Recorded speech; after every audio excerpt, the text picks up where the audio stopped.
Pikiran kita latih untuk senantiasa ya berpikir tentang hal-hal yang positif. Banyak belajar dari berbagai macam cara dan juga bagaimana senantiasa pikiran ini terus-menerus ya dilatih kepada hal-hal yang memang akan memberikan manfaat bagi kehidupan. Di samping akal pikiran yang terus kita latih, kita pun harus ya terus-menerus mendidik jiwa, yakni dengan mendidik hati nurani dengan banyak berzikir kepada Allah Subhanahu wa taala.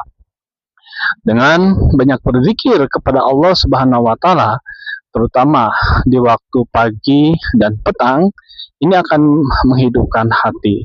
Hati akan menjadi bercahaya, akan menjadi tenang dan tentram. Dengan disiplin ya, berzikir dari mulai pada sholat subuh misalnya ya sampai dengan terbit matahari, dari pada sholat asar sampai dengan terbenam matahari. Jika kita tidak bisa melakukan keduanya, maka salah satu bisa kita upayakan. Apakah kita fokuskan di pada sholat subuh, ataukah kita memilih waktu pada sholat asar. Namun jangan sampai di keduanya hilang begitu saja di dalam satu hari tersebut. Kita upayakan secara disiplin ya berzikir pagi dan petang. Kalaulah misalnya kita ambil contoh pagi, bagaimana kita melakukan mujahadah, menambah durasi zikir dari yang sedikit kepada yang sedang dan bertambah terus semakin banyak. Jangan kita merasa bahwa zikir ini tidak bermanfaat. Ketika zikir belum bisa fokus, belum bisa ya ingat dengan sebenarnya kepada Allah Subhanahu wa taala. Tentunya kualitas akan kita dapatkan ketika kita membanyak frekuensinya.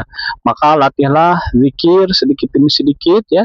Kita tambah bilangannya sedikit-sedikit sehingga lama kelamaan kita akan merasa ringan melakukan aktivitas zikir.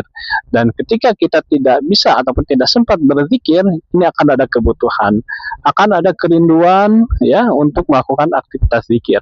Seandainya kita tidak pernah melakukan upaya membiasakan zikir secara dawam, maka tatkala memang kita tidak berzikir, kita tidak pernah merasa ada kebutuhan apapun. Hati kita tidak menagih. Kenapa? Karena memang kita tidak membiasakan. Sedangkan zikir kepada Allah Subhanahu wa taala ini adalah amalan yang sangat luar biasa yang bisa melunakkan hati dari kekerasannya. Batu yang keras ini masih bisa memancarkan air dari celah-celahnya, tapi hati manusia yang keras ya tidak mungkin bisa keluar hal-hal yang positif. Kebaikan manusia sesungguhnya dinilai dari hatinya. Allah Subhanahu wa taala tidak melihat rupa seseorang, namun Allah Subhanahu wa taala melihat ke dalam hati seseorang.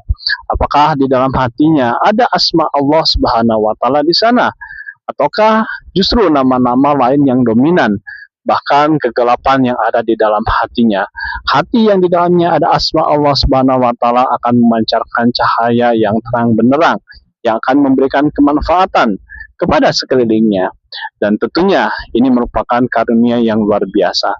Untuk itu, marilah kita perbanyak zikir kepada Allah Subhanahu wa taala. Karena dengan zikir ini hidup kita akan menjadi lebih baik. Hidup kita akan berubah. Hidup kita akan dinaungi oleh cahaya yang terang benderang. Sementara di alam dunia ini tersebarnya kegelapan, dan kegelapan hanya bisa dihalau dengan cahaya, dan cahaya itu adalah cahaya Allah Subhanahu wa taala dari zikir yang kita lantunkan setiap hari. Dengan zikir yang terus dilakukan terus menerus, maka sendirinya kita tidak akan pernah merasa sepi. Ramainya ini tidak akan membuat kita lupa. Susahnya kita akan tetap merasa tenang dan sabar. Ketika kita sedang kelapangan, kita akan tetap bersyukur, dan ini semua baik bagi seseorang. Untuk itu jangan sia-siakan zikir selagi waktu ada.